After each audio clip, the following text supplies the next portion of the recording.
Help support AMTV by becoming a patron, an AMTV staff member, and following us over on Twitter.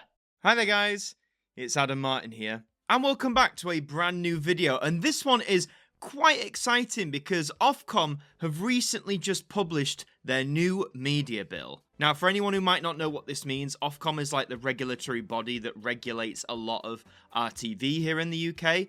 There's been calls for them to update their legislation or add new regulations for decades now because they believe what's in place in some areas is quite antiquated. It hasn't been touched since like the late 90s, early 2000s. A lot of the streaming or on-demand sites aren't covered by this, so they're largely unregulated. And it seems now they're finally making headway with it, publishing this bill. And I want to go through it with you lot. I want to sort of explain it. How I'm going to do it is we're going to cherry pick what I think are the most interesting or key points from this bill, because this is a 17-page bill, which is comparatively short for as bills go. So the first thing it mentions is, as the first major update to UK legislation in this area for 20 years, the bill amends requirements on public service broadcasters and audio services, places new obligations on connected platforms, and strengthens regulation of video on demand services. Building on recommendations made by us in our last major review of public sector media, the bill provides us with new tools to ensure that UK viewers and listeners can continue to access high-quality programming and journalism. So they acknowledge sort of the shortcomings, I guess, of the past, and they're willing to cover that now. So one of the first things the media bill does here is acknowledge the changing TV habits we have. It says people in the UK watched on average 30% less broadcast TV in 2022 compared to 2014. And among younger audiences, viewing has declined much faster, falling by 72% over the same period between the 16 to 24 demographic. And the proportion of the population listening to live radio, either on AM or FM, has decreased from just under half, so 49%, to less than a third, 32%, in the last 5 years. So those are some pretty staggering numbers. We knew that less people were consuming television, and I guess we knew a little bit about the radio decline as well, but I didn't know the drop was that severe. We're pretty much just under a third, as it says. It also talks about streaming sites like Netflix, how much they're investing into their own content, and according to Barb, in 2023, 2/3, around 67% of households, subscribe to at least one video-on-demand service, which again is very true. And whilst it acknowledges all these changes, it also brings up the fact that the regulations that exist currently don't really cover a lot of it. Whilst audience habits have changed, the legislative framework in which these broadcasters operate has not. The current rules largely reflect the technology and usage patterns of the 1990s and early 2000s. The PSB's on-demand players, like, the iPlayer, ITVX, continue to be largely excluded from the regulatory regime. Similarly, while many UK radio stations remain subject to regulatory requirements, dating back in some cases to 1990, the largely unregulated streaming and podcast services they compete with, and voice-activated services they increasingly rely on, are barely mentioned at all. So this is what Ofcom is setting out to change. They want to bring more regulation, I guess a bit more control to the wider market. And in terms of the scope of the media bill, so just in brief, says Part 1 will update the legislative framework for public service broadcasting, which again, I think has been something that's been long asked for, long talked about regarding this sector.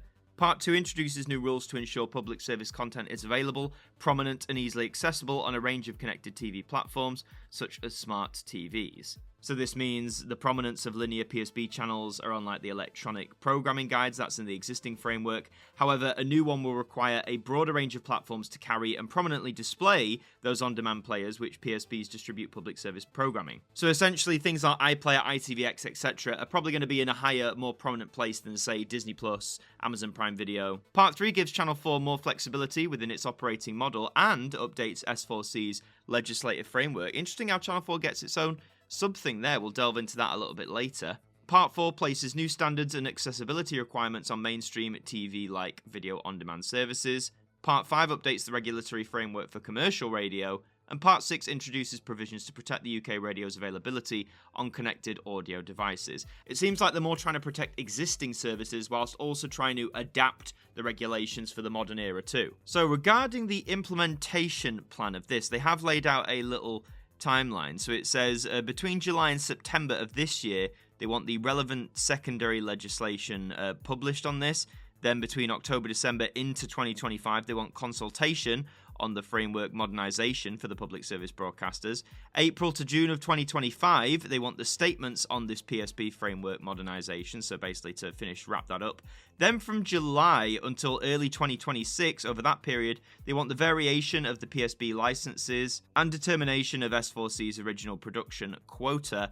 And then also in that same time frame, they want the amendments to the BBC agreement. Now, I don't know if that will cover the licence fee, because as we know, the licence fee currently is running up until, I think, New Year's Day 2027. So there's a lot to be, I guess, worked out in the eventuality if that does not continue. And then from January to March 2026, they want the amended licenses in force. So that's, I guess by that time, by early 2026, that's when they want all this in place with the broadcasters. That's when they want all of this to start the ball rolling. So the summary of those changes. The section of the bill applies to the BBC, S4C, and the licensed commercial public service broadcasters, so ITV, STV, Channel 4, and Channel 5. Under this part of the bill, the PSBs will collectively have an updated and modernised public service remit, deliverable across a broader range of audiovisual services, including their on-demand players and services provided by third parties. The licensed PSBs and S4C will be required to publish annual statements of programme policy, known as SOPs, explaining how they intend to fulfil their individual public service remits, including which audiovisual services they will use to do this, and the contribution these services will make. The PSBs will remain subject to quota obligations, including obligations to commission content from independent producers and to produce content outside the M25. That's so funny. They basically mean outside of London. I just find it funny that they use that as the reference. However, for the first time, they will also be able to deliver many of these via on-demand services as well as via their main linear channels. Their licenses will need to be updated accordingly. Again, there's a lot more timelines presented on here. There's a lot of data. This is a cold, hard bill. There's a lot of jargon that I just think me reading it all out would be quite boring. But I do want to draw attention to part 3 of this overall document, which focuses specifically on Channel 4. It says this section of the bill makes changes which affect 2 of the UK's publicly owned PSBs, Channel 4 and S4C. Only the changes to Channel 4 are directly a matter for Ofcom. The bill removes the long-standing restriction on C4C's involvement in programme making, enabling it to produce content for broadcast on Channel 4 for the very first time. Yes, because Channel 4 for the longest time, I think they could they commission things maybe? They could either, they basically could broadcast other programs that independent companies made, but they could never truly produce, as it says, their own content. So now finally, after more than 40 years, Ofcom recognise that is a restriction and they're finally lifting it. Alongside this, the bill places new duties on C4C to put in place procedures that facilitate fair competition for commissions and prepare an annual statement about its commissioning policy to be reviewed by Ofcom. The government has indicated that it intends to bring these new duties into force only when Channel 4 establishes a production business. And again, that's obviously going to take time. You can't just make a production business overnight. So maybe around that other time frame, 2026, maybe we'll start to see that put into place. Now, with video on demand services, whether they be from PSBs or the streamers, it's going to be as similar. Like, here's a big timeline, again, a lot of jargon, but you can see right at the end there, between July and September of 2026, that's ideally when they want the code, these new regulations, if you like, to come into force. So we're still some years away. Essentially, the main part of this legislation is they want these services to have a code, like a code of conduct, because as mentioned, they've been largely unregulated by Ofcom, because when the last major changes were made, 25 years ago, streaming services, video on demand, it didn't exist. It certainly didn't exist in the way it does today. There's also a whole segment about radio. As I said, this is a 17-page document, very cold, very littered with all the jargon and stuff. So if you want to read that in full for yourself, you can easily find it. It's on the government's website, the media bill, or if you just type in Ofcom Media Bill 2024, it should come up. You should be able to read it in full. Here's an article from good old RXTV. Go and check them out, summarising what these changes will mean. Essentially, new laws will allow ITV, Channel 4 and Channel 5 to take some content online only, but to ensure these programmes reach a wide audience, new rules to ensure prominence of their streaming services will be introduced. Ofcom will begin to accept complaints regarding Netflix and Amazon Prime Video under the new laws as well. So, why some content will be going online only? One of the changes will be relaxed rules governing commercial public service broadcasters like ITV and Channel 5. Currently, they have quotas forcing them to show certain types of programmes on their main channels. ITV, for example, has a quota that dictates how much regional news it must carry on ITV1. ITV and Channel 5 will be issued with new broadcast licences from the start of the 1st of January 2025. Under the new media bill, amendments to the licence will be made that will allow broadcasters to make some programmes online only. For example, the new rules will allow the ITV to spread its regional news quota between ITV1 and ITVX. While it may not wish to move its main flagship 6pm regional news programme, it has the flexibility to move, such as weekend bulletins, to ITVX only. ITV will also have the flexibility to move its 6pm news online if it clashes with, for example, a FIFA World Cup match. So I think, that flexibility is good. So the regional news, as the example there for ITV, will still be available. You'll still be able to access it, but they might just move it online only. They might not broadcast it on ITV1 for a whole variety of reasons.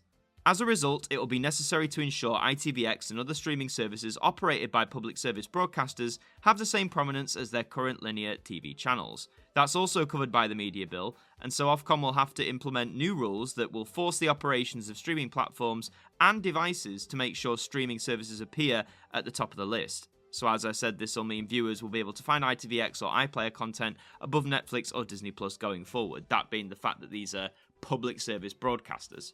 It also touches on how Netflix is going to come under the Ofcom regulation. It's going to set up that broadcast code we talked about to ensure the likes of Netflix, Amazon Prime Video, Disney Plus come under the same editorial standards that protect viewers from harmful content on broadcast television.